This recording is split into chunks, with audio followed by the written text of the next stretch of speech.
To do vegetation surveys, we first have to determine the size of the quadrats we are going to use. The size of the quadrats can be determined using species accumulation curves.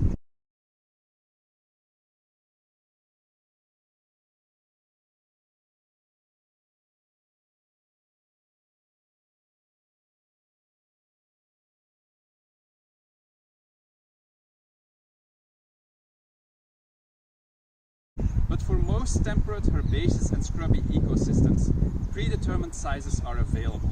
This will be between 1 square meter and 4 square meters in grasslands, between 4 square meters and 10 square meters in heathlands and scrubby ecosystems, and between 10 square meters and 100 square meters in herbaceous layers of forests. For smaller quadrats, we can use these solid frames. This is a solid frame of 1 square meter. For larger quadrats, we can use tape measures. To have a representative survey of a community composition, we need to do multiple quadrats per site. To determine the number of quadrats, we also need to construct accumulation curves.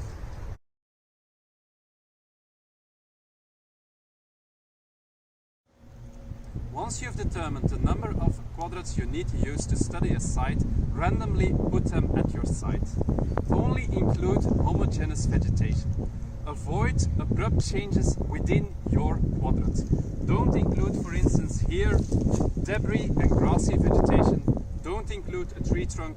Don't include a ditch when you need to study the grassland.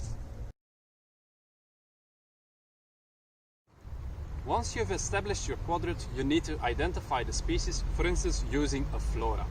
Start with identifying the most easy conspicuous species, for instance, like this one, Primula elatior.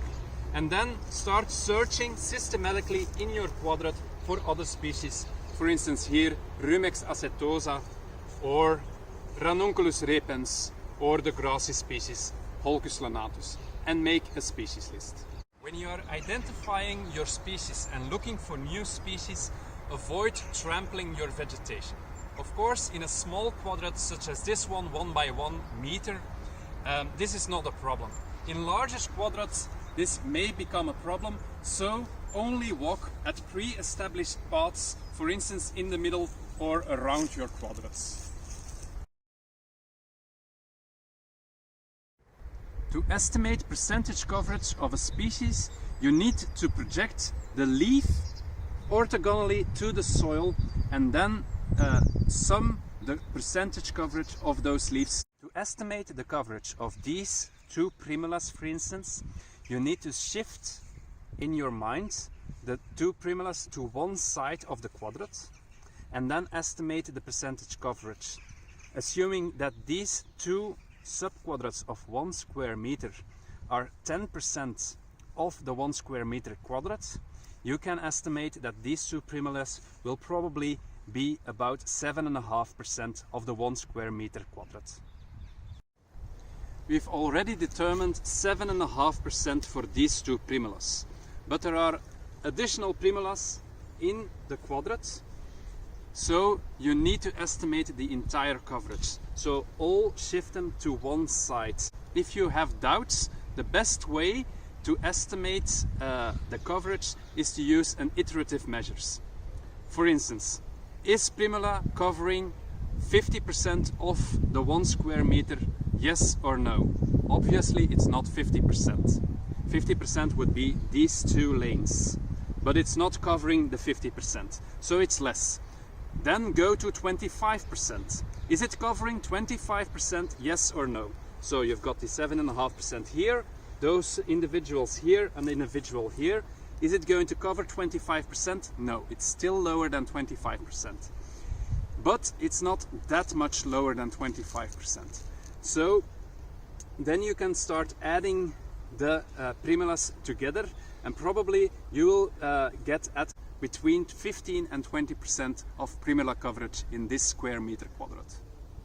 Naturally, Primula elatior in this quadrat is very conspicuous, but you also need to be aware that you also count the less conspicuous species. Flowering bias when estimating coverage is a real issue, so mind that you also take a look at, for instance, here the ranunculus, who is also very abundant in this quadrant, but it's not flowering. Not every species will have a coverage of 5%. And below 5%, it is very difficult to estimate whether it's 1% yes or no. Or even in case of a species where only one individual is present, for instance here Ranunculus vicaria, then you have less than 1% coverage. If you have less than 1% coverage or lower than 5% coverage, just write down 1%, because the error in estimation will always be around 5%. So below 5% of, or if you have a very rare species with only one individual, write down 1% coverage. Naturally, because leaves can be overlapping, you will get to a total sum of larger than 100% coverage for a quadrant. This is perfectly normal unless you have large areas of open soil. Then you will be below 100% coverage. But in most cases where a lot of leaves are overlapping, you will have above 100% coverage, and that's okay. You will notice that eye estimation of coverage is subjective. Some people will estimate a coverage of 5%, whereas other people will estimate a coverage of 10% and everything in between. There are better ways, more precise ways of estimating coverage, but they take up much more time than eye estimation. One of those methods is, for instance, the rooted square method. Then you count in how many squares of your quadrant a species is rooted in. For instance, in this case of Primula elatior, this species is rooted in 1, 2, 3, 4, 5 quadrats of this 1 square meter quadrant. And this will translate into 20% coverage. It does not matter then whether the plant is very large or a very small one, you just count in how many squares the plant is rooted in. The root square estimation will underestimate species that are very abundant and will overestimate coverage of species that are very rare. Because a very rare species, a very small one over here for instance, it will be counted as 5%. There is a even more precise method, but it is even more laborious, and that's a pin frame method. A pin frame method is based on the assumption whenever a leaf touches an intersection of a frame, you will count it. And then you can go as high a resolution as you want. In this case, a resolution of 1 by 1 centimeter, and then you need to count the leaves that touch every intersection. Of course, you can do it also counting the intersections of the larger squares, but then you lose resolution. In any case, both methods are very laborious and are only suitable or very good when you need to have a very good detailed view on the interactions between species. If you just need a good view of community composition as a whole, then eye estimation is the preferred method because you can generate a lot of data in a shorter amount of time. Once you've finished your vegetation survey, you can also go and add environmental variables.